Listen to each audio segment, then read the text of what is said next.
Doctor Frank Larrué, ¿cuál es el objetivo de su visita a la Argentina? Bueno, yo he venido a Argentina invitado por la Comisión de Sociedad Civil y Estado sobre Comunicación para evaluar y ver el proceso de validación y de conversación sobre la ley de autorización de medios audiovisuales. Yo creo que Argentina está siendo un modelo muy especial en el mundo. Yo le decía a un amigo que los relatores y las relatoras nos toca evaluar normalmente lugares críticos en derechos humanos, criticar a los gobiernos, a los estados, instituciones de estado, hacer recomendaciones. Pero también parte de nuestra función, que normalmente se olvida, es evaluar los ejemplos positivos y generar una forma de compartir las mejores prácticas. Y yo realmente he venido a Argentina con mucha alegría porque creo que Argentina está sentando un precedente en esta nueva ley de audiovisuales y yo sí creo que sirve de ejemplo no solo para el continente latinoamericano, sino para el mundo entero. Y en ese sentido, ¿qué nos podría expresar acerca del panorama mundial, acerca de la libertad de expresión? Mira, yo creo que América Latina también en el mundo, si uno ve las sentencias de la Corte Interamericana de Derechos Humanos, es lo más avanzado que hay en doctrina, incluso mucho más avanzada que la Corte Europea de Derechos Humanos. Sin embargo, también creo que el mundo está padeciendo del fenómeno de los fundamentalismos religiosos. Y en ese tema de los fundamentalismos hay un retroceso. Incluso en algunos países se quiere penalizar temas religiosos, como la blasfemia, por ejemplo, y convertirlo. Esas realmente son formas de censura que además van en detrimento de las minorías religiosas o étnicas. Yo sí me he propuesto en el mundo desarrollar un rol proactivo en la relatoría. Nosotros creemos, por ejemplo, que hay que defender siempre la libertad de prensa y la protección de periodistas. Esa es la prioridad. Pero además, libertad de expresión es mucho más allá y yo pretendo analizar todos aquellos sectores que han sido excluidos de la expresión. Por ejemplo, en América Latina, pueblos indígenas y libertad de expresión. Estamos pensando hacer con la presidenta Bachelet en Chile un evento sobre mujer, acceso a la información y libertad de expresión. O estamos planeando con el Comité de Derechos del Niño hacer un evento sobre niñez y libertad de expresión, porque la libertad de opinión y expresión se desarrolla desde la niñez y es una forma de combatir la violencia contra la niñez y la violencia intrafamiliar. Cada vez que una niña, un niño aprenda a pensar por su cuenta y a expresarse, especialmente con libertad, vamos a democratizar el mundo. Pensando en América Latina, tenemos el ejemplo reciente de los acontecimientos que se están dando en Honduras con el derrocamiento de un gobierno constitucional. Al respecto, ¿qué opinión tienen o qué han analizado respecto de la situación de la libertad de expresión en Honduras en los últimos tiempos? Bueno, yo puedo decir públicamente que yo emití un comunicado personal, pero además se emitió un comunicado de 4 relatorías de Naciones Unidas, la de Defensores de Derechos Humanos, la de Independencia de Jueces y Abogados, la de Ejecuciones Sumarias y la Relatoría de Libertad de Expresión.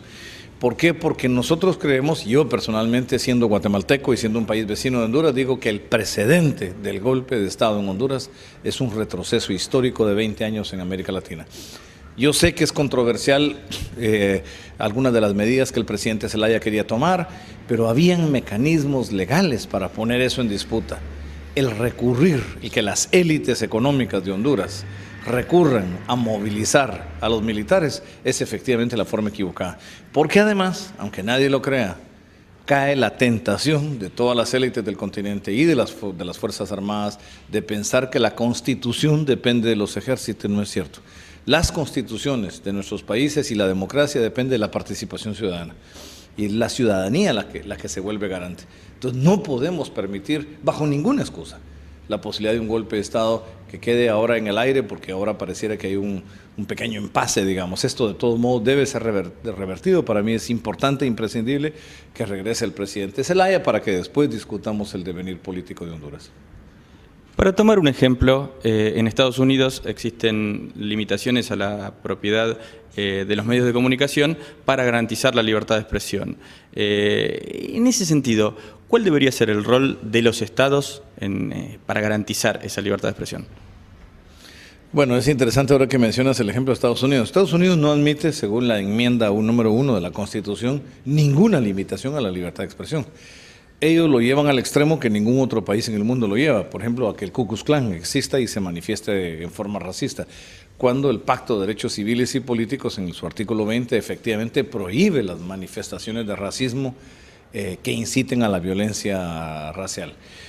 Lo que Estados Unidos sí tiene, y este también es un ejemplo para otras partes, es el combate a los monopolios.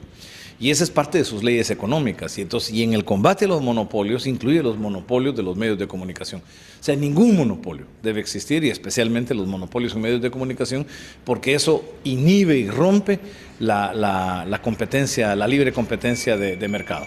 Además del combate a los monopolios, como en el caso de Estados Unidos, ¿qué otros factores de riesgo usted puede identificar que puedan tener en los países y que afecte a la libertad de expresión? Mira, yo identifico dos riesgos. Por un lado, los sectores excluidos. Como hemos dicho, pueblos indígenas, libertad de expresión, niñez, libertad de expresión, organizaciones de mujeres y la participación de la mujer y libertad de expresión, pueblos africanos o afrodescendientes, y estoy trabajando con la relatora Sepúlveda de Extrema Pobreza el tema de pobreza y acceso a la comunicación, ya ni siquiera a la información, sino a la comunicación como parte del derecho al desarrollo. Pero por otro lado está el tema de los monopolios. Hay una tendencia monopólica en el mundo y la libertad de expresión siempre va vinculada al pluralismo. Porque realmente la relatoría es libertad de opinión y expresión. Y para que un pueblo pueda desarrollar su opinión propia, tiene que tener acceso a todas las tendencias y todas las visiones filosóficas. Entonces, lo importante en la libertad de expresión es mantener el pluralismo y no permitir que ningún interés económico o político hegemonice en los medios. En su visita a la Argentina, sabemos que tiene una agenda nutrida y que tiene reuniones con varias organizaciones. ¿Nos podría comentar alguna de ellas? Bueno, ahorita tengo una reunión con la sociedad civil y todo quien.